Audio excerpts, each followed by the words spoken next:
پہاڑی زبان میں اپڈیٹ سنیے۔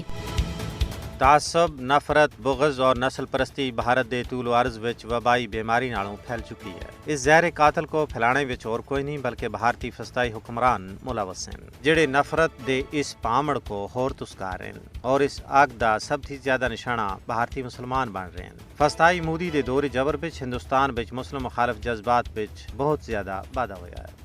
RSS دی پالی ہوئی BJP حکومت دا منشور ہے کہ مسلمانوں کو یا تو قتل کیتا جلے یا پھر ملک ہے تھی کھدیڑیا جلے۔ NRC اور CAA جیسے کالے قانون اسی سلسلے دی کڑیاں ہیں۔ ہندوستان وچ کسے ایک شعبے وچ نہیں بلکہ سارے شعبے وچ مسلمانوں دے نال امتیازی سلوک برتیا جا رہا ہے، اور سب تھی بڑی ستم ظریفی یہ ہے کہ او عدلیہ جس تھی ہر ایک کو انصاف دی امید ہوندی ہے، او بھی مذہبی معاملات تھی متعلق مقدمات دے فیصلیاں دا اعلان کردے ہویا ہندوتوا نظریے کو ترجیح دے رہی ہے، جس نال بھارتی مظلوم و محکوم مسلمانوں دے دلوں کو شدید صدمہ پہنچیا ہے۔ نہ صرف ہندوستان بلکہ کشمیر تک مسلمانوں دے مذہبی مقامات اتے حملے جاری ہیں۔ فسطائی BJP حکومت سن اپنے مضموم ایجنڈے دے نفاذ واسطے کشمیریاں دی زمیاں اور جائیداد اتے قبضہ کرنا شروع کر دیتا ہے۔ یہی وجہ ہے کہ انہاں سن بڑے تیجل وچ وقف بورڈ دا کنٹرول بھی سنبھال کے دا ہے۔ نہ صرف عام لوگ بلکہ ہندوتوا نیتے سرعام مسلمانوں دے خلاف نفرت کو ہوا دے رہے ہیں۔ بھارت وچ مودی دی پالیسی ہٹلر دی یاد تازہ کر رہی ہے۔ ماہرین دا آخنا ہے کہ مودی حکومت دا انتہا پسندانہ ایجنڈا نہ صرف بر صغیر بلکہ پورے جنوبی ایشیا واسطے ایک سنگین خطرہ ہے۔